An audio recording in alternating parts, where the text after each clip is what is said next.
A lesson from Kama Sutra. With the drinking glass studded with lapis, wait for her. By the pool around the evening and the rose perfume, wait for her. With the patience of the horse prepared for mountain descent, wait for her. With the manners of the refined and marvelous prince, wait for her. With 7 pillows stuffed with light clouds, wait for her. With burning womanly incense filling up the place, wait for her. With the sandalwood male scent around the backs of horses, wait for her. And don't hurry, so if she arrives late, wait for her. And if she arrives early, wait for her. And don't startle the birds in her braids, and wait for her. So that she sits comfortably in her beauty's summit in the garden, and wait for her.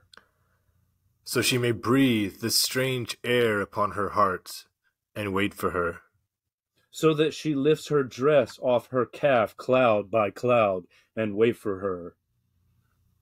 Take her to a balcony to see a moon drowning in milk, and wait for her.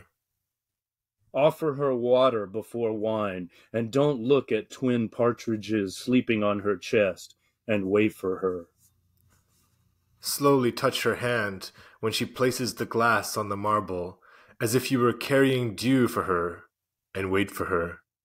Talk to her as a flute talks to a frightened violin string, as if you too were witnesses to what tomorrow prepares for you, and wait for her. Brighten her night ring by ring, and wait for her until the night says to you, "You are the only two left in the universe, so take her, gently, to your desired death. And wait for her!" Well read. That was a lesson from Kama Sutra by the Palestinian poet Mahmoud Darwish. And that is the focus of this episode of Texting. By the way, I'm Mark Will in Taipei. And I'm Tomek in St. Petersburg. So, as I've mentioned, I've been working on a book about my 2014 trip to Israel, Palestine. I went there during the so-called asymmetrical war, and as part of my research, I've been reading this book by Mahmoud Darwish called The Butterfly's Burden, and it's actually an anthology. It's a collection of 3 of his, I think, later books of poetry. Darwish is a very important voice from this region, so I thought I would look into some of his poetry and see what he had to say, and see if maybe it would influence my writing to some extent. And in the first book of this anthology, which is called, what is it called? The Stranger's Bed, there is a poem called A Lesson from Kama Sutra. And I noticed when reading it that it was very similar to a song by Roger Waters called Wait for Her. Wait for her, yeah. And that song is on his, I think it's his most recent album, but he modified the poetry somewhat for the song lyrics, but it's clearly based on this poem. Right. And the video for this song has, I think, 6 million views on YouTube. So I was impressed, yeah. Yeah, it's quite a... For anyone who's trying to cancel Roger Waters, he's very much relevant still, and it's very impressive for an artist at his stage of his career to have that kind of power.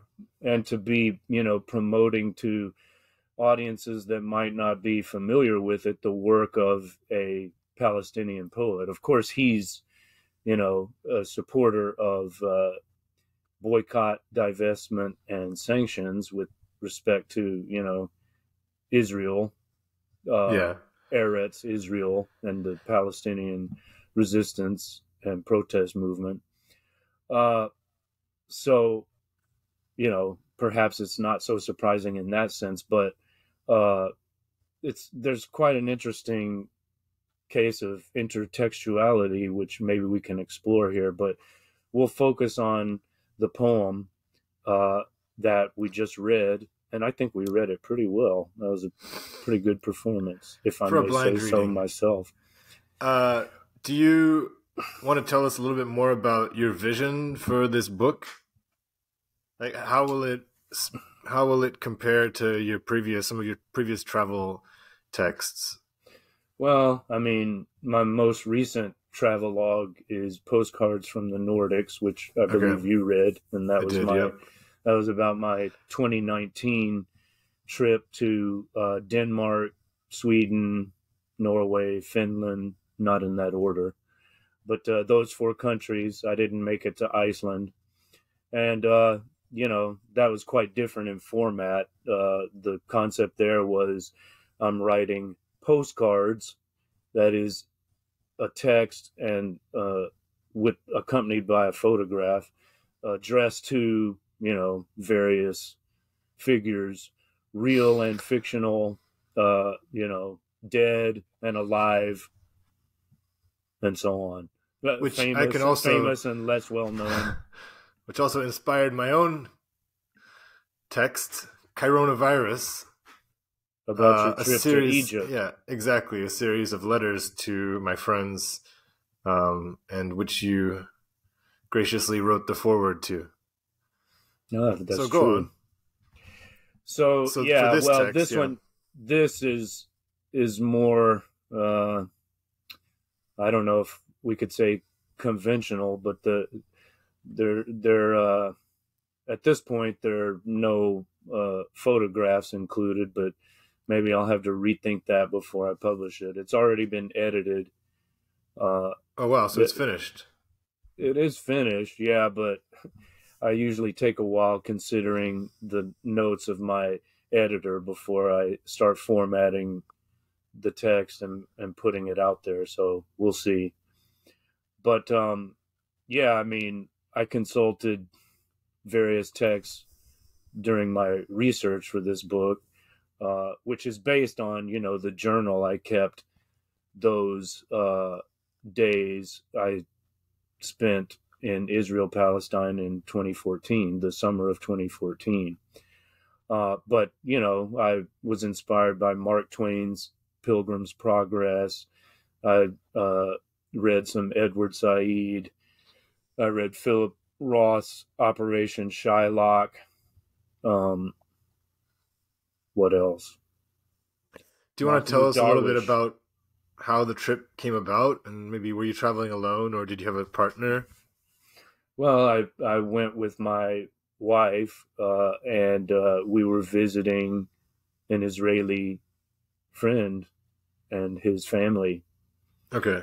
So it was a pleasure trip, as Mark Twain described his journey in a new Pilgrim's Progress. And you took a few day Which trips is into actually Palestine? not, that's the subtitle. The title is The Innocents Abroad. Right. But yeah, he described it as a new Pilgrim's Progress. And so my book is called Pilgrimizing, which is one of his coinages in that work.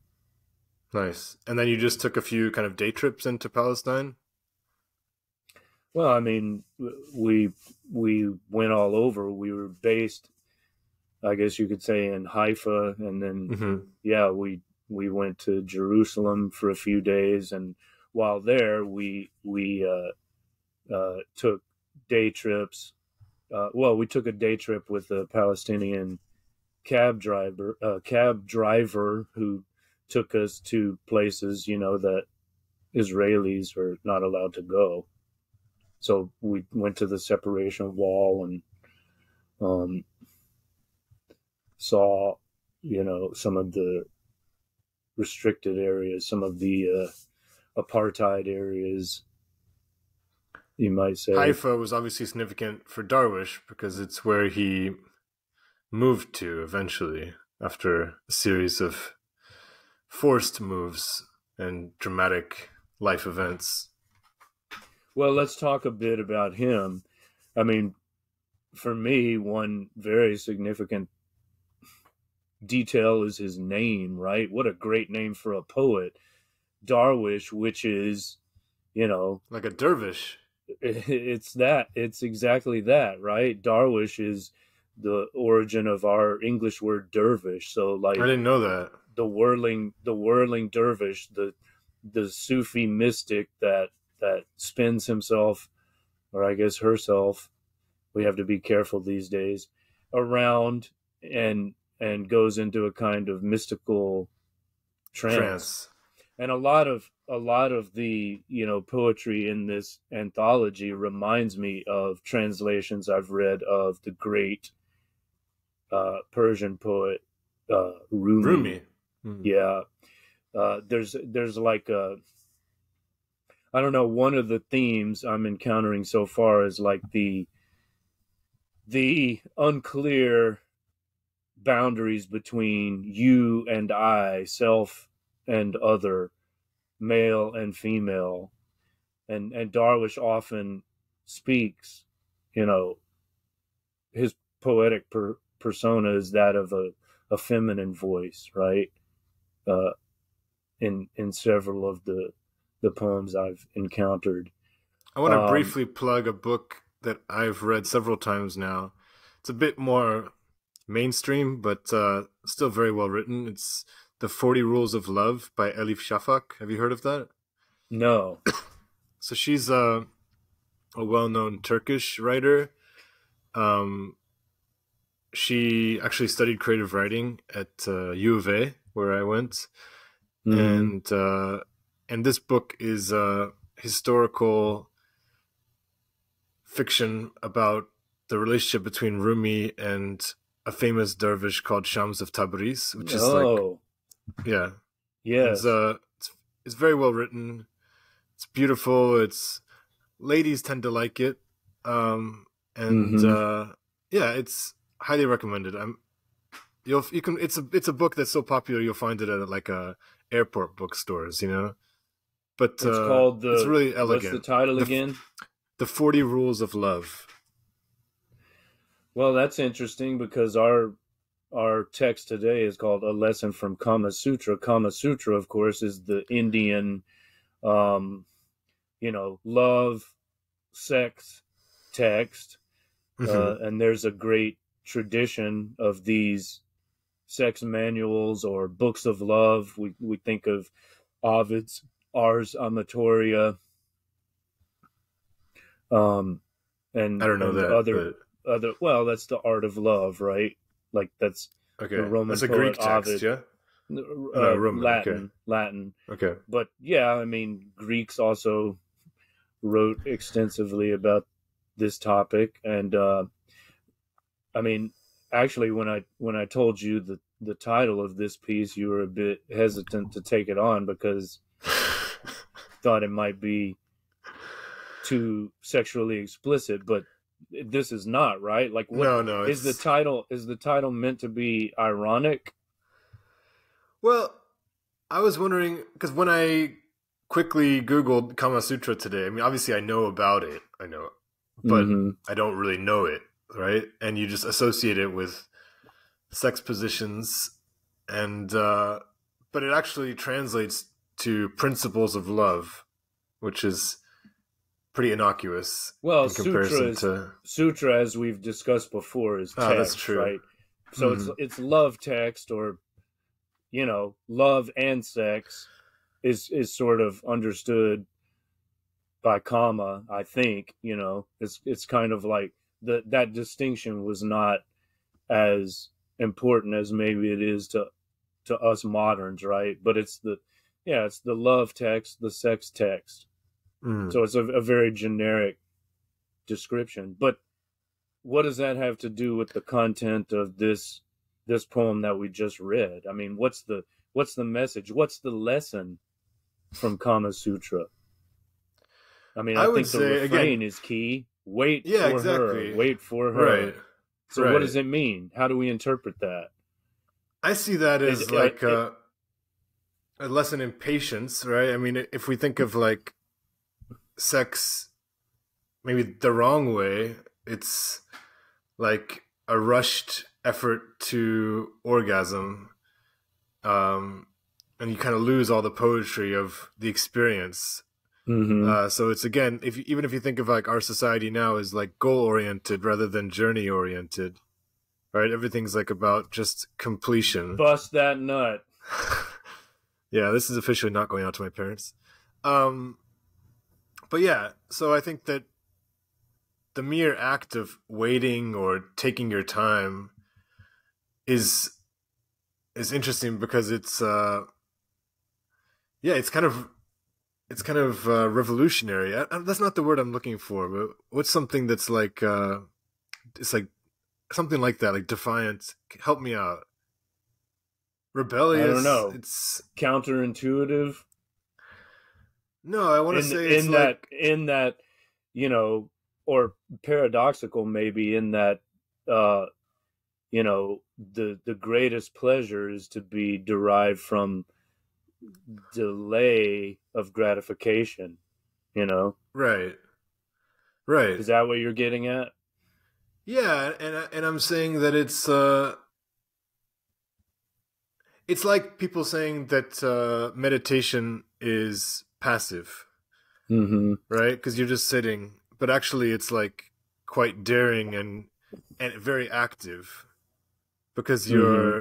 you're choosing to do that, right? You're not like lying in bed, you're like sitting awake.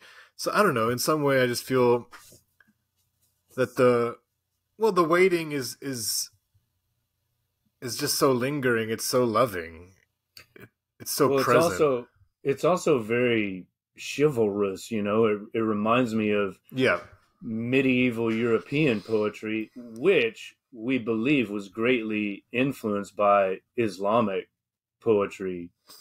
Like the troubadours, they would, um, you know, submit themselves to the will of a mistress, a feminine. I won't say dominatrix, but maybe it did have a sadomasochistic element to it at times. But basically, you submit to the will of your beloved, right? And the the greatest pleasure is to be found in that. So, you've got to. It's all about the woman. You've got to please her. If if I, you I, yourself if you yourself want to experience pleasure and enjoyment, you have to make that your focus. right, right. So yeah, that's an interesting way of seeing that. I don't want to get too personal, but at the same time, if you don't get personal, like what's the point? But I had some issues with having sex for the first time when I was like, a late teenager slash in my early 20s, and it wasn't until So I you're read not a a book. virgin now. Thankfully, well, I don't know, whatever. But it wasn't until I read a book called like it was called something like Guide to Higher Consciousness. It kind of had a corny title, but it was a book that came out of like the hippie movement, um, and it was talking about sex as like the point is not the orgasm. It was like the point is the process, and like that lesson was what actually helped me have sex for the first time. So Right, right. yeah, it was kind of critical. So I've been Well, I'm thinking of a book that was important to me, maybe around the same time, my early to mid 20s. Alan Watts has a book called Nature, Man, and Woman, I want to say. I think that's the title. It's basically an Ars Amatoria too, like it's a meditation on love and sex. Highly I want to throw out my recommended. title really fast just so it makes it to the podcast. The book I'm talking about is Handbook to Higher Consciousness by Ken Keyes. Okay, Ken just Keyes, yeah, but not Ken Kesey. not Ken Kesey. Okay, can you Yeah, look up that Watts book? Is it Nature, Man, and Woman? Is that what it's sure. called? We want It is to Nature, make Man, and sure. Woman. Okay, there you go. Textual Deviants. You have your Yeah, reference off there. to the public library. Yeah, or Amazon or however or you New obtain Age text. bookstore in Sedona, Arizona. There's also a famous book called Textual Secrets, which includes very interesting illustrations. So, and it's Nice. based on, mostly Eastern texts, Taoist or Tibetan, Buddhist treatises on lovemaking, sex, the amatory arts. So that's another one to look into. But I think Darwish in this piece, how would you describe, I mean, apart from the refrain, if we had to talk about the structure of this piece, I would say it's like a very lyrical line or two or three followed by the refrain, which is quite powerful and might be, more powerful when added to music, as Roger Waters did. Mm. Did you listen to the song? I did, yep. I liked it. Yeah. Yeah, I agree. It's lots of powerful. Lots of rich imagery, constant references to smells, everything from the womanly incense to the sandalwood male scent, the rose perfume, then more explicit visual imagery like her dress off her calf, cloud by cloud. I loved to see a moon drowning in milk. That was a particularly memorable line. Some of it is surrealistic, right? Like it's almost absolutely almost impossible to imagine if we're thinking about things realistically. So I was reminded of Neruda, as I often am, by 20th century or 21st century poets. His influence worldwide has been wide ranging, and I think Darwish is on record as having been influenced by him. I was interested by these two poets that I saw he frequently cites as influences: Rimbaud and Ginsberg. Oh, Darwish does. Mm-hmm. Yeah. Oh, okay. I didn't know that. Yeah. Funny how much you can do in 2 hours of prep. Right. Well, another thing I noticed, or I've noticed as I've made my way through this anthology, here it is again, The Butterfly's Burden. So I mentioned the self-other dichotomy, which is sometimes split apart, right? You and I, beloved, lover and beloved, like these, what can we say? He's like playing games related to identity. Like, who am I? Who are you? There's that. And then, what was the other thing? What was the second thing I mentioned? I'm glad you're paying attention. I am paying attention. I was very much like... you're reflecting on the first thing. Well, I mean, in this piece, we could add repetition to the list, right? Like there's an almost incantatory element. It becomes a kind of chant, which, is appropriate for a poet who is also a dervish. It's like trance inducing. And we've talked about the importance of trance with, music and dance and so on. So this poetry is closely related to music and dance, I think. But the third thing, that may be the fourth thing, but the other thing I wanted to mention was the prevalence of like Middle Eastern imagery. There's like reference to Sumerians and Babylonians and some of the tropes that you will encounter if you read like ancient Near East poetry, even going back to like the Gilgamesh epic. So what are those connections? what are those connections? In the text, like where do you see connections to Sumerians and? Well, like maybe there's a mention of a gazelle, which is an image that sometimes There's occurs no in. gazelle. There's a partridge. No, not in this poem. I'm saying in the anthology. Ah, I'm sorry. Yeah, Okay. yeah. Got you. But and I think there was an ibex, which you can even see sometimes on like Sumerian cylinder seals, you know.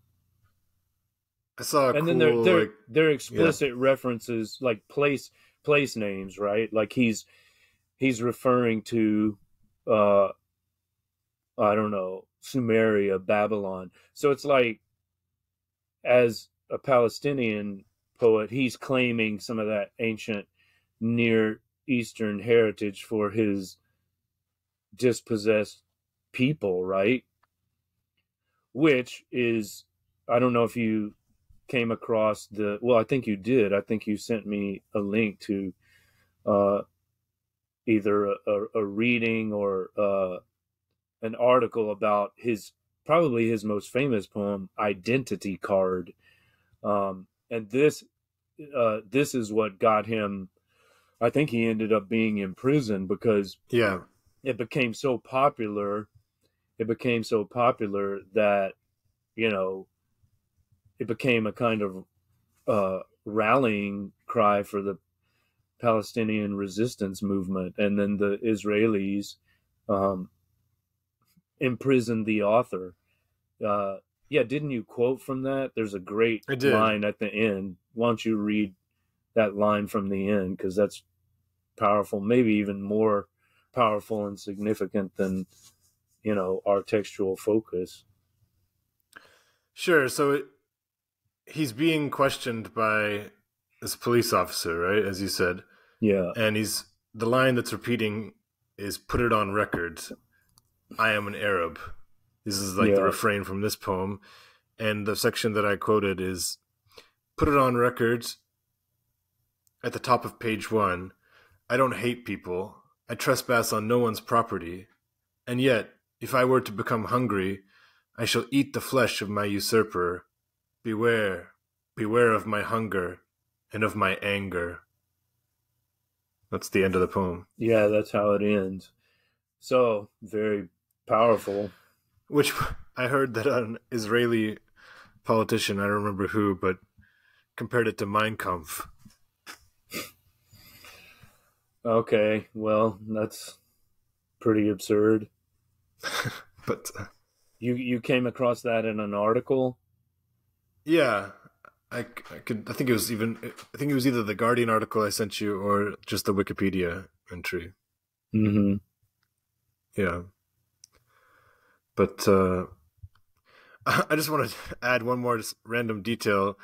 My Arabic love of a few years, Safa, she on our first date.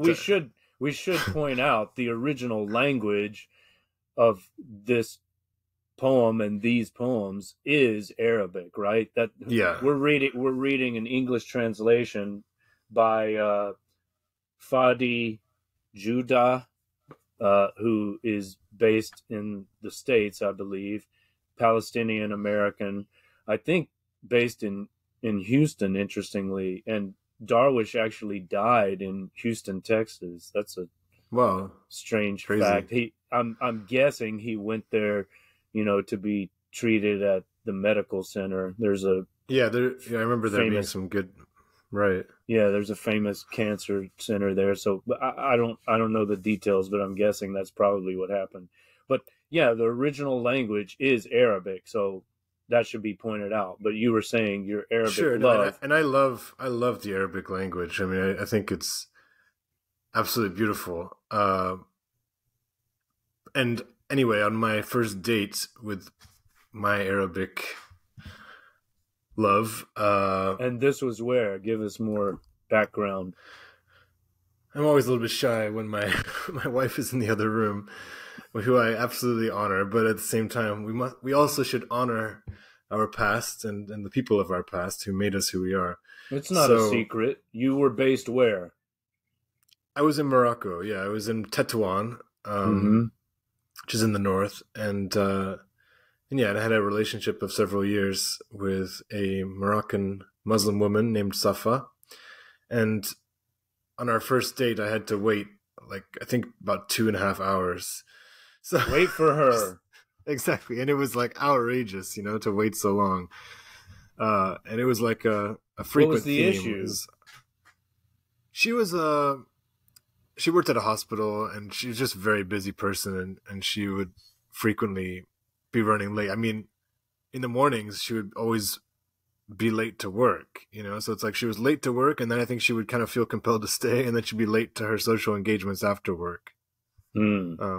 But one fond memory I have is that, like, in our morning coffee / pastry rituals, even if she was super late to work, she like refused to rush that coffee, like she said the coffee deserves the time. So she would sit, and they love to have coffee. Kawa khalib means like coffee with milk. And just they always make this like coffee with milk, and yeah, so that was like a ritual, Be here now. Be here now with the cup of Exactly. coffee, no matter what else is going on. Exactly. It's Yeah. this moment that's important, not the Right. end result, not your expectation. You have to savor the moment. Exactly. Which is so counter to the way that we live in general today. At what point does one stop waiting for her, though? Like wait for her, but 2.5 hours, how about 3? How about 5? How long do you wait? Yeah, well, if I want to get into further detail, how long was I meant to wait in the relationship for some kind of like resolution to this religious tension that we had, But I don't want to talk about that relationship too much. Well, I'm just we can keep it general, just to, Sure. everyone has their limit, I suppose, but how long does one wait for her, Well, I don't know, if we kind of look at this last line of the poem, you wait to your desired death. Mm-hmm. What's death, though? I mean, orgasm is called the little death. Right. Sleep is a kind of death, or maybe it's literal death. Like it, maybe her, wait for her. Maybe this feminine persona is actually death, Lady Death, or death personified as the desired female. There's so many ways to interpret this. We don't know who she is. Wait for her. Who is she? Well, how long do you wait for Godot? Yeah, how long? Forever. I'm also thinking of that famous Neruda poem in which he describes waiting for his beloved, and then she doesn't show up, so he leaves and he writes this famous poem. This is from 20 love songs and what's it called? 20 poemas de amor. 20 poems of love. 20 poems of love and a song of despair, I think it's called. And I think it's the song of despair that describes this waiting, and then the beloved doesn't show up, so he eventually leaves Chile, and writes this poem that makes him famous, or this collection that makes him famous. And the actual lady that he had this assignation with said that she was only like 15 minutes late, and he wasn't there when she got there, so he didn't wait very long, right, before his patience was exhausted.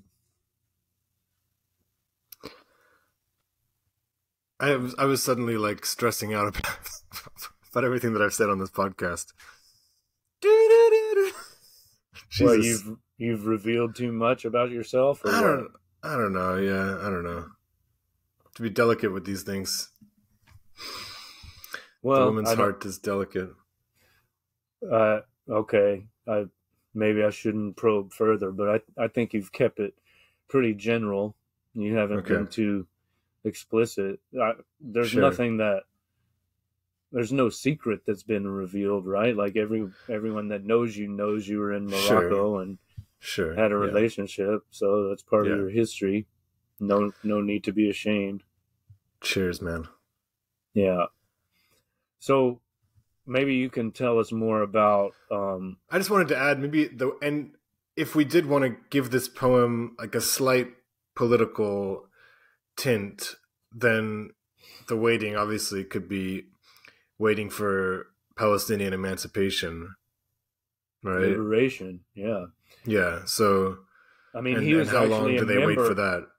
He was actually a member of the PLO, like he had some official position in that organization, and he was always ambivalent about it. You know, he's like, I'm a poet. I'm not really a political person, but how can I not be political? The political and the personal. I mean, Edward Said, as a Palestinian in exile, talked about this too, right? Like it's just unavoidable. You have to be political, right?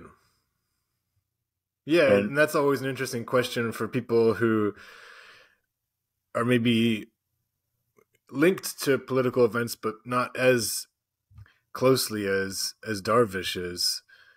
Like in the sense of my situation now, or even yours, you know, like do we avoid politics, or do we say no? There's like a compulsion now. It's like it's too close to home. I don't know. It's at what point does it cross the line into something that is unavoidable to discuss? I don't know. I think it's a tricky question, but well, this is what I've described elsewhere as apolitical politics, which, you know, is like the instinct to be apolitical, but the necessity of engaging in some kind of politics. Like it's just inevitable. Of course, my instinct, my desires to just completely avoid all of it, but I can't. I live in this world, so by necessity, even though my ideal is to be apolitical, we are political animals, as I think Aristotle said. So here we are. I've got one nice quote from Darwish, which again links the waiting to politics. He says, "I am patient and am waiting for a profound revolution in the consciousness of the Israelis. The Arabs are ready to accept a strong Israel with nuclear arms. All it has to do is open the gates of its fortress and make peace." Kind of an interesting quote. Is that from an essay or a public statement? It might be from an interview. Yeah, but you know, it just it shows that compromise was very much something he was happy to consider. He was by no means someone who didn't want a state of Israel. He had Jewish friends, he had Jewish lovers, and he respected Hebrew poets even when he disagreed with them. So, yeah. And yet, his work has been described as Mein Kampf. Exactly. By fanatic Israeli politicians. And he's still not allowed to be taught in schools, apparently, in Arab schools. But recently, I think he's technically allowed to be taught in Israeli schools. That's interesting. Why is that? Because they worry that it'll be like fuel for the Arab kids. You know, it'll get them riled up. Well, won't it make the Israeli kids think too much? Well, I guess that's a level less threatening. It's kind of like when, you know, American school children read about, say, Frederick Douglass. It's like it makes the curriculum look good and make the the status quo more palatable. It's like, see, we're including all that. We have diversity, and that's Right. all in the past. That's not going on now. Or Right. you know, MLK's "I Have a Dream" speech, right? Like everyone can, even in the mainstream, accept that. But we achieved all our goals, so it's just like a victory lap for the status quo. You know what I mean? Right. Absolutely. Yeah. There's a middle class fetishization of social justice. Yes. Oh. But yes, very much so these days. But when it turns into action on the streets, that's when people are more eager to secure their property or their wallet. Yeah. I mean, we're happy to slap on a rainbow flag or a Black Lives Matter sticker, but if you talk about organizing workers, fuck that. Right. That's going a step too far. I'll bet you were paid by Putin to stir up trouble in our sacred homeland. Yeah. Terrorist. I did have an interview, this is a side, with a foreign agent a couple of days ago. A foreign agent. They've been labeled foreign agents, the publication that interviewed me. Oh, should you be talking about that? I don't know. Anyway, they're blocked. Their website is blocked in Russia. But okay. Yeah, but I think that my answers were provocative. They're a Russian journalistic enterprise, or they're actually foreign? Yeah. Oh, I see. No, it's Russians. Absolutely Russian. Majority of the journalists from the publication left and went to places like Georgia, Turkey.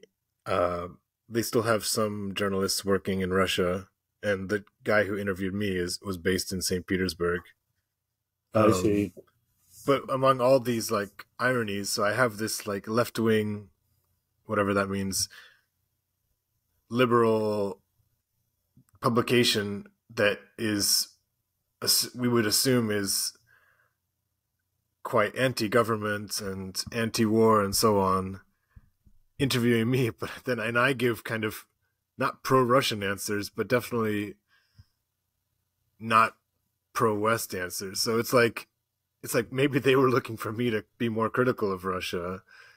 And it's just all these kind of like weird ironies, right? That that a Western leftist and a Russian leftist in some way disagree at moments like this.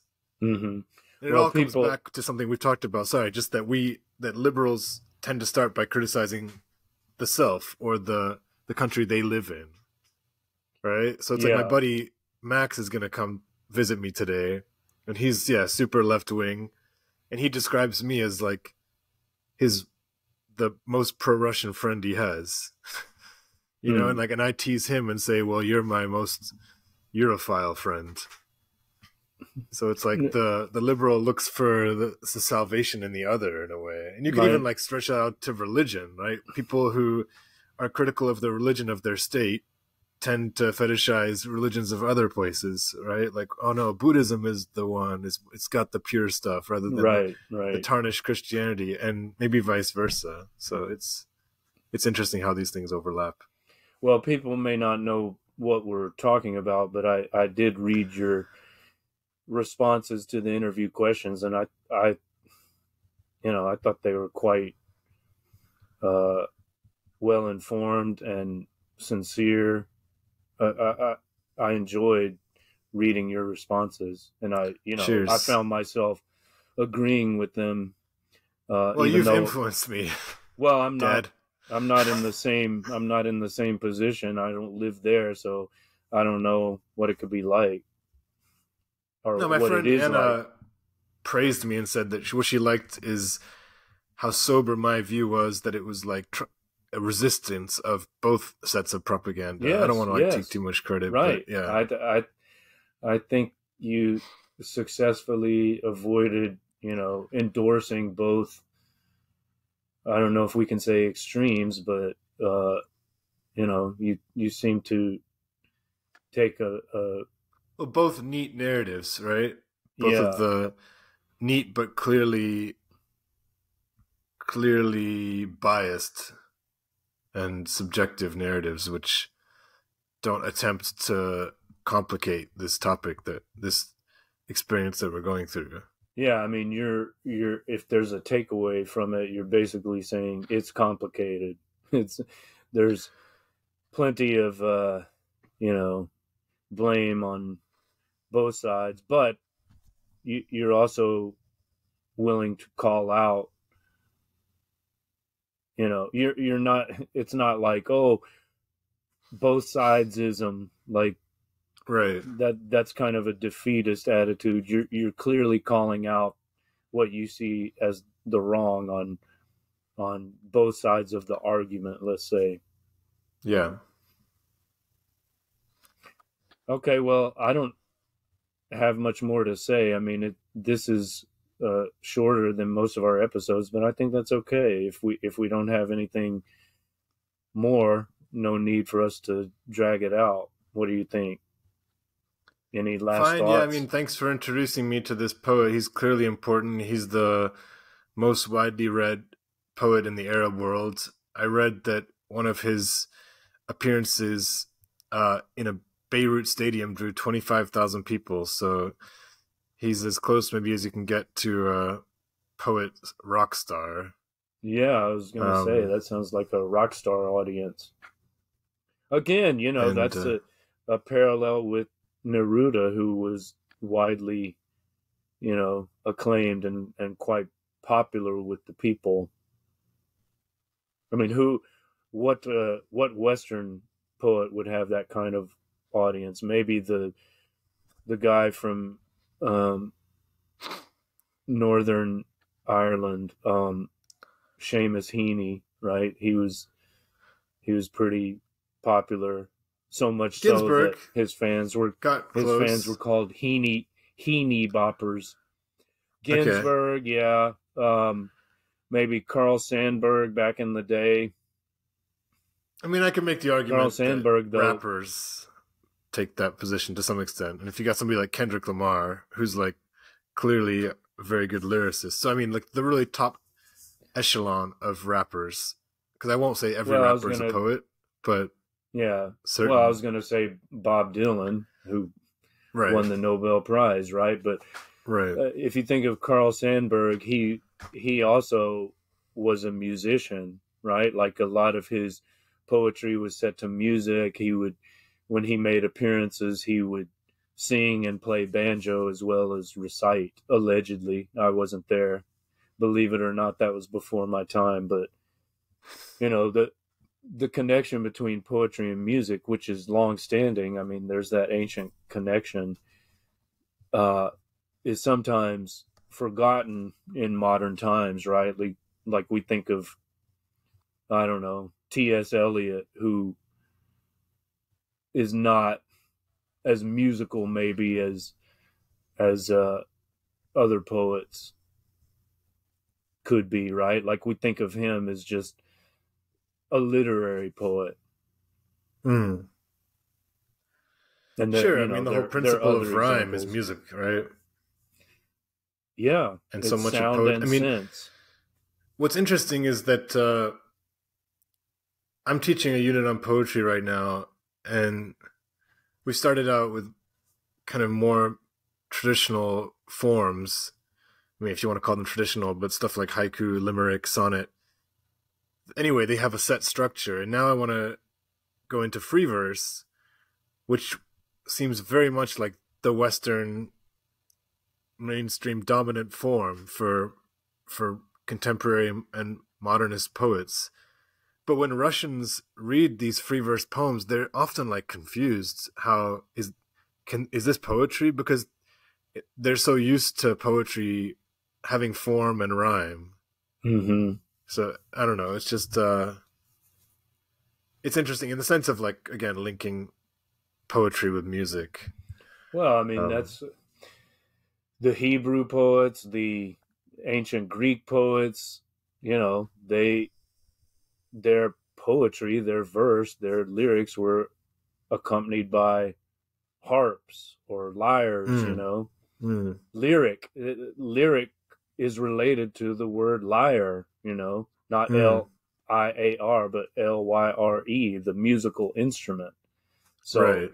that connection dates back to the earliest, attempts at human expression. The Epic of Gilgamesh was probably sung. Ballads or songs. Yeah, Yeah. sure. Okay, can I briefly preview our next pod? Yeah, what's on the agenda? So we're taking a request from Aiden, who contributed to my pod on my UK trip, and he's requested that we discuss the 2006 British drama This Is England, directed by Shane Meadows. The story centers on young skinheads in England in 1983.